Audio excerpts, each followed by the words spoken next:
Hi, welcome to the National Civil War Museum's Thursday Snapshot series.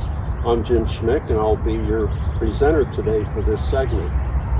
We are here today in the Harrisburg Cemetery that was created in 1845, and they started removing the graves in downtown Harrisburg in the churchyards and bringing the people up here to be reinterred. So the beginnings of this cemetery was in 1845. Now today we're at the grave marker of Sarah Haldeman Haly, and behind her, the tallest monument in the cemetery is her dad, Jacob Haldeman. Jacob bought a lot of farmland up on Harrisburg's west shore and created Haldeman Town and an iron foundry called Cumberland Forge.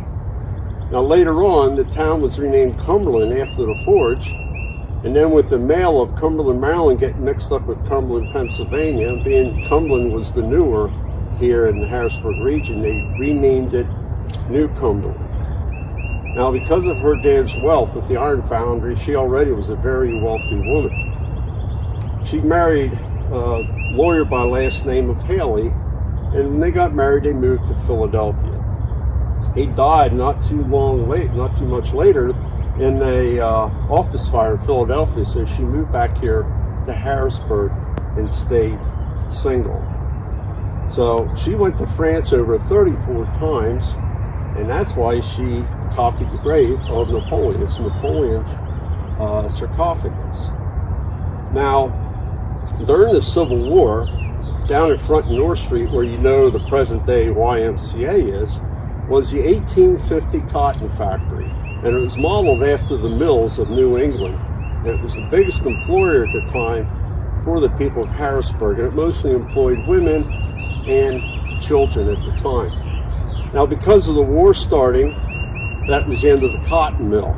So it was turned into a massive hospital complex in Harrisburg there. And, you know, we know of Camp Curtin being upper present-day 6th and Maclay as the entrance. It was like the forerunner to the farm shows at Dauphin County Agricultural Fairgrounds. They renamed it Camp Curtin after Governor Curtin in 1861, 5 days after the surrender of Fort Sumter. Now the camp had a bad flu going through it, so they removed everybody and put them down along the river and named it after one of the commanders with the last name of Sands. So it was Camp Sands from the governor's mansion down to the Hardin Taylor Bridge. But then down in front of the Y was another camp, and that was named Camp Haly after Sarah Haldeman Haly.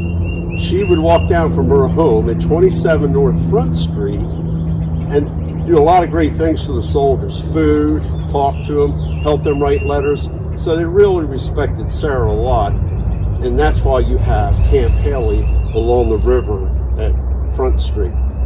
Now, in the 1886, the cotton mill was switched to a silk factory. Silk was becoming very popular in the United States. In fact, by 1902, Pennsylvania ranked second in the United States in silk production.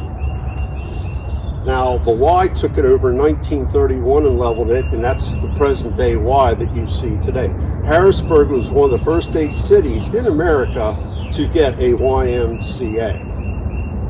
Now, this is her home down at 27 North Front, was built by the Capitol's architect, Stephen Dills, while he was working on the Capitol. He built it.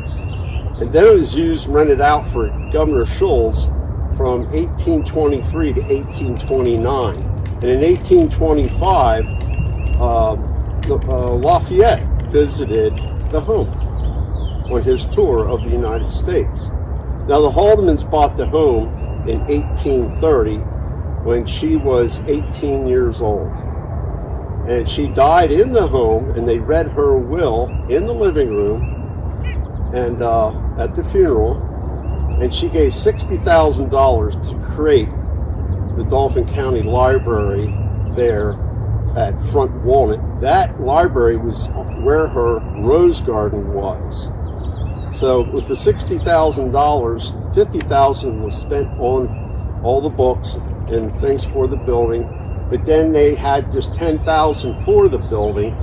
And then by about 1912, the building finally was finished with additional fundraisers.